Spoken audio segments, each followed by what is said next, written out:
Có những ngày lòng ta nặng như một bầu trời vần vũ. Chỉ cần một ánh mắt lạnh nhạt, một lời nói bất cẩn cũng đủ để lòng dậy sóng. Những lúc ấy ta cảm giác như mình bé nhỏ lạ thường. Mỗi cơn gió thoảng qua cũng có thể làm ta ngã. Một ánh hoàng hôn buồn cũng khiến mắt mình hoen đỏ. Chẳng phải vì đời quá khắc nghiệt, cũng chẳng phải vì người khác cố ý làm đau. Chỉ đơn giản là vì bên trong ta nguồn sinh lực đã cạn. Dương khí chính là dòng chảy tinh tế giữ cho tâm hồn ta vững vàng, cho thân thể ta khỏe mạnh, cho đôi mắt ta luôn có ánh sáng dịu dàng. Khi dương khí suy hao, chẳng khác nào một vườn hoa thiếu nước, úa vàng từ trong rễ. Lòng người cũng vậy, rệu rã, dễ tổn thương, dễ gục ngã trước cả những chuyện rất nhỏ nhặt của đời thường. Nhưng khi dương khí đầy, thế giới bên trong ta khác hẳn. Lúc ấy, tâm ta rộng như đại dương, có thể ôm trọn những đợt sóng vỗ mà không xao động. Tâm ta mềm như dòng suối, chảy quanh những hòn đá chướng ngại mà vẫn giữ được sự mát lạnh. Tâm ta vững như núi, trước bão giông cũng không nghiêng ngả. Và trong từng hơi thở, ta thấy mình tươi mới như một buổi sáng tinh khôi, đầy hương cỏ và ánh nắng đầu ngày. Thế mới hay, sự mạnh mẽ thực sự không nằm ở việc chống chọi với cuộc đời, mà là bồi đắp từ bên trong. Một thân thể đủ dương khí, một tâm hồn đầy ánh sáng mới có thể nhẹ nhàng mà bước giữa trăm ngàn biến động, vẫn giữ được nụ cười như gió thoảng bên thềm. Cuộc đời không thể hết những cơn mưa, nhưng nếu lòng mình có nắng thì mưa cũng chỉ là một đoạn nhạc nền cho hành trình thêm thi vị. Vậy nên đừng chỉ lo đối phó với gió bão bên ngoài, hãy chăm chút cho suối nguồn bên trong mình trước. Một ngày nào đó bạn sẽ thấy chính mình mới là ánh bình minh ấm áp nhất của cuộc đời mình. Vậy dương khí là gì? Dương khí trong cái nhìn của y học cổ truyền không chỉ đơn thuần là sức nóng để sưởi ấm một thân thể. Dương khí là sự sống đang vận hành, là nhịp đập không mệt mỏi của trái tim, là hơi thở đều đặn nuôi dưỡng từng tế bào. Một cơ thể đầy dương khí thì ánh mắt có thần, bước đi vững chãi, khí sắc hồng hào như đóa hoa buổi sớm. Một cơ thể thiếu dương khí thì môi tím, mặt xám, tay chân lạnh lạo, tâm trạng cũng từ đó mà sa sút, tiêu cực. Nhưng dương khí không chỉ nằm ở nơi da thịt, nó thấm sâu trong từng ý niệm, từng cảm xúc, từng nguyện ước sống mỗi ngày.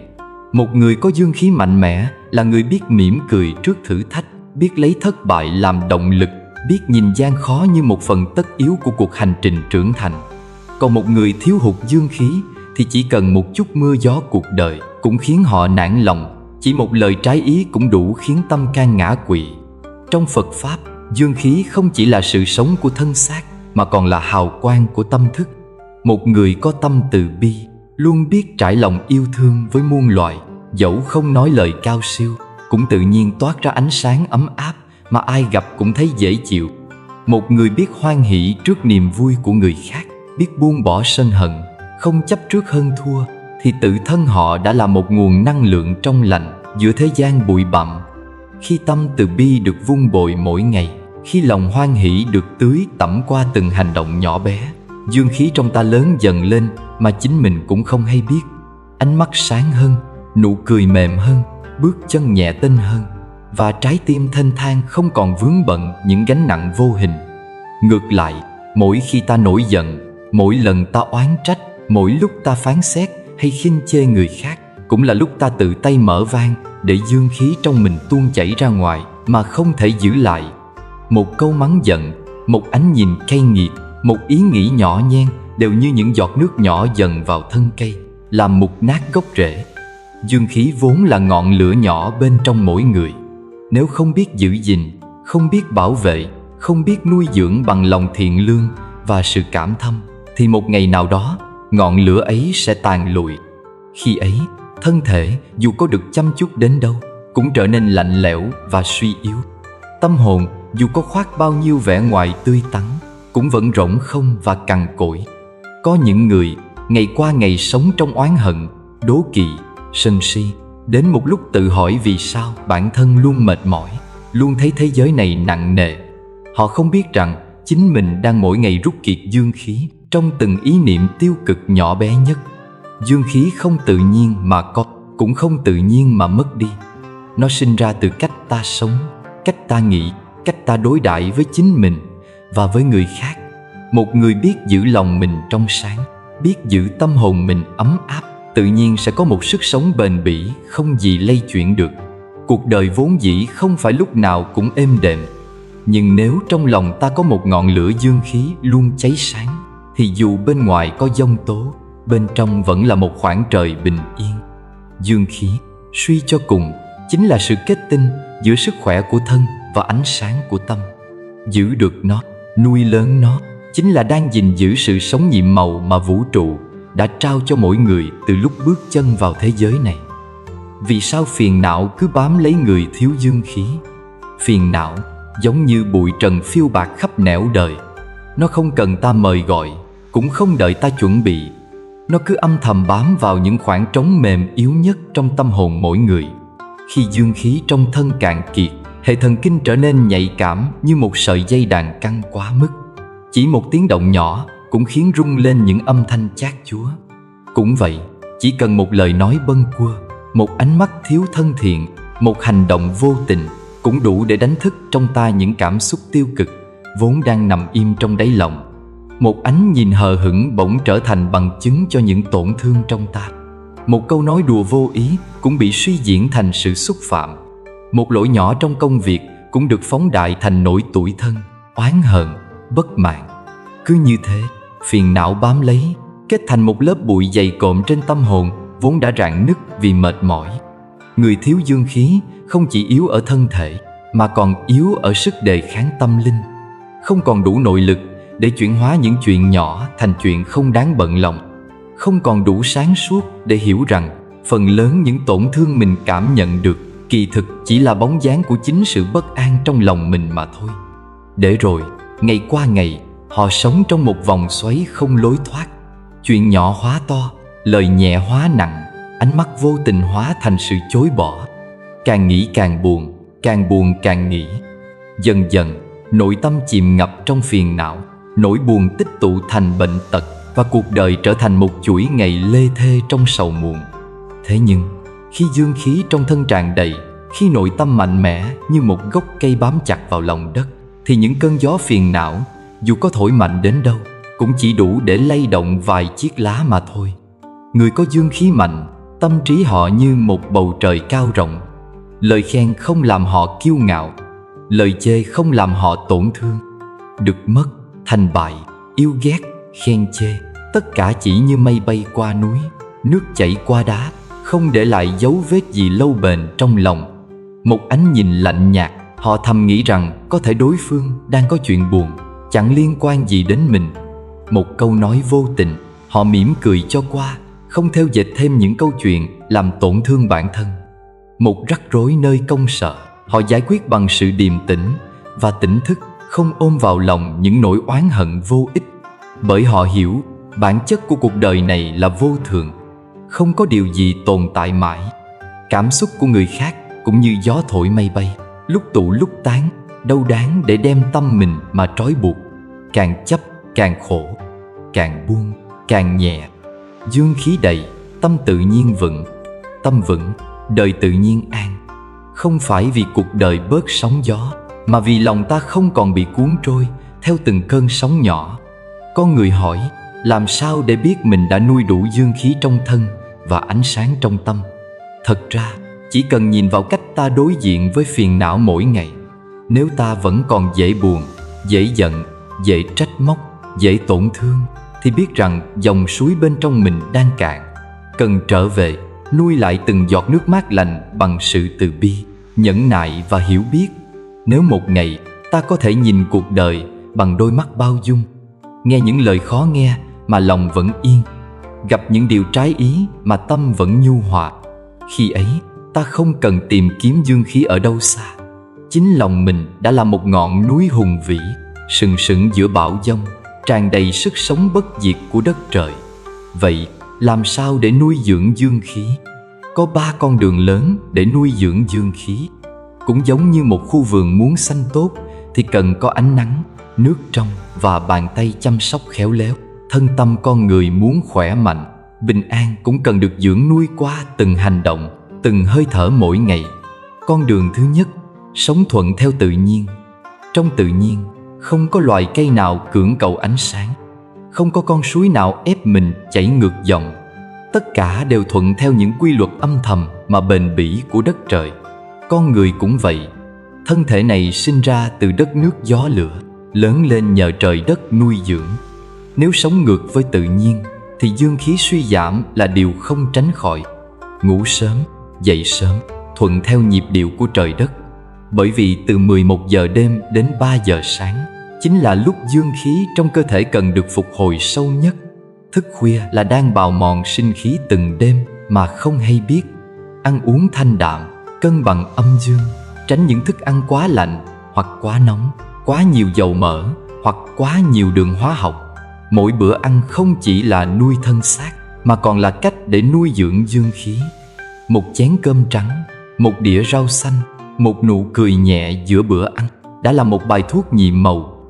Tập thở sâu, đi bộ dưới ánh nắng sớm để đón nhận nguồn năng lượng tinh khôi nhất của vũ trụ. Khi ta hít một hơi thở sâu, không chỉ phổi ta đầy không khí mà từng tế bào trong thân cũng được đánh thức, reo vui, sống dậy. Con đường thứ hai, nuôi tâm từ bi, giảm bớt oán trách, giận dữ, oán hận, sân si. Tất cả đều là những lưỡi dao vô hình cứ vào dòng dương khí trong thân thể. Một cơn giận nổi lên đủ sức đốt cháy sức khỏe của ta trong 3 ngày. Một lần oán trách đủ làm băng hoại khí huyết trong thân thể. Vậy nên, nếu muốn dương khí vững vàng, hãy học cách tha thứ cho người khác, và quan trọng hơn là học cách tha thứ cho chính mình. Có những chuyện không đáng để bận lòng, có những người không đáng để mang vào tâm, có những nỗi buồn hãy để chúng tan đi như mây trôi. Mỗi ngày hãy tập cho mình thói quen nhẹ nhàng nhìn đời. Thấy người sai không vội trách, thấy mình sai không tự oán hận, thấy đời chưa như ý vẫn mỉm cười kiên nhẫn. Tâm từ bi không chỉ là ban tặng cho người khác, mà trước hết là món quà ta tự ban cho mình. Một trái tim rộng mở sẽ là nơi dương khí an trú và lớn mạnh từng ngày. Con đường thứ ba, hành thiện tích đức. Đừng đợi khi có thật nhiều tiền bạc mới nghĩ đến chuyện làm việc thiện. Đừng đợi khi có địa vị cao mới nghĩ đến chuyện giúp đời. Một lời nói tử tế, một ánh mắt sẻ chia, một cái nắm tay động viên, những điều ấy nhỏ như hạt bụi nhưng lại lớn lao như ánh mặt trời trong việc nuôi dưỡng dương khí. Mỗi ngày một chút, mỗi chút một niềm vui, mỗi niềm vui một hạt mầm phước báu. Giúp người thật ra là đang giúp mình. Bởi mỗi hành động thiện lành, mỗi ý niệm từ bi đều là những luồng ánh sáng mạnh mẽ làm sạch nội tâm, tẩy rửa những phiền não tối tăm và nuôi lớn dương khí sáng ngời bên trong. Như Đức Phật từng dạy, người biết giữ tâm an thì cảnh thuận hay nghịch đều là đất lành để nở hoa phước báu. Cuộc đời không thiếu những ngọn gió nghịch duyên, nhưng nếu nội tâm ta đủ mạnh, đủ đầy dương khí và từ bi thì mỗi ngọn gió ấy đều có thể trở thành đôi cánh, nâng ta bay cao hơn. Hãy nhớ, thân ta là đất, tâm ta là trời. Đất cần mưa nắng để sinh trưởng, tâm cần từ bi, hành thiện để khai mở. Nuôi dưỡng dương khí không chỉ là nuôi thân mạnh, mà còn là chăm một vườn hoa trong tâm, để dù đi qua bão tố cuộc đời, lòng vẫn nở rộ ánh sáng an vui. Đây là 4 cánh cửa dương khí nằm trên cơ thể, mở mệnh trường thọ từ bên trong. Thân thể con người tự như một ngôi nhà kỳ diệu.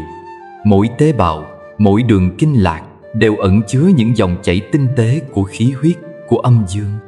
Trong ngôi nhà đó có 4 cánh cửa quan trọng, gọi là 4 cánh cửa dương khí. Ai biết chăm sóc, giữ gìn, mở rộng 4 cánh cửa này thì chẳng những thân thể tràn đầy sinh lực mà vận mệnh cũng hanh thông, trường thọ tự nhiên mà đến. Cánh cửa thứ nhất, đỉnh đầu.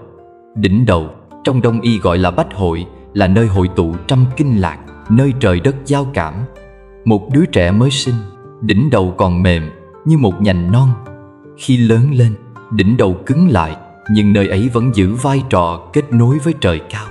Người thường xuyên cúi đầu, gục ngã trước cuộc đời, dương khí từ bách hội khó bề lưu thông.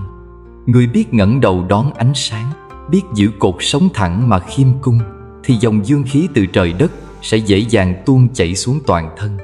Hãy chăm sóc đỉnh đầu như chăm một đóa hoa sen hướng về mặt trời.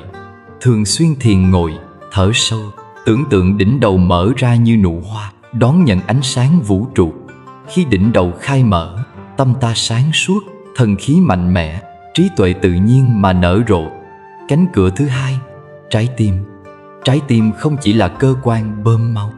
Trái tim là nơi trú ngụ của thần minh, là ngọn đèn thắp sáng dương khí trong toàn thân.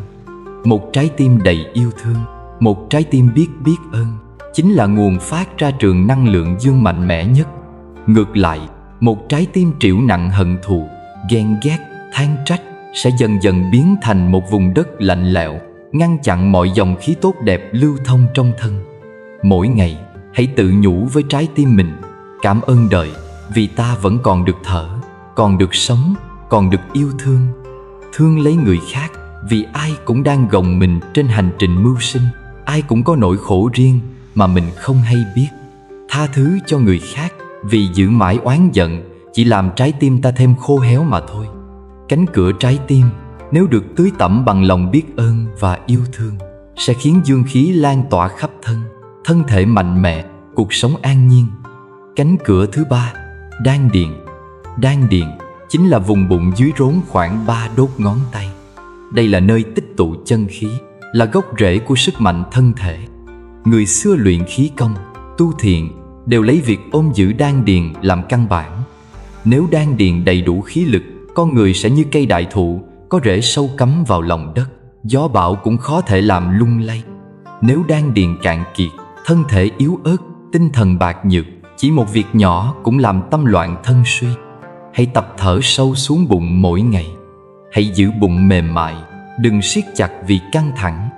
Hãy học cách cười nhiều hơn, vì mỗi nụ cười cũng là một bài tập massage tuyệt vời cho đan điền.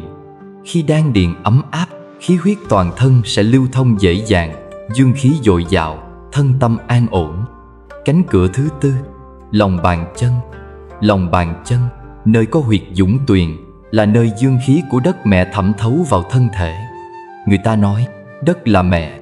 Lòng bàn chân chính là đôi môi nối ta với tình yêu của mẹ đất. Ai sống quá lâu trên nền gạch lạnh, ít tiếp xúc với thiên nhiên, sẽ dần đánh mất dòng dương khí bổ sung từ lòng đất. Hãy đi bộ chân trần trên cỏ, trên đất mềm mỗi khi có thể.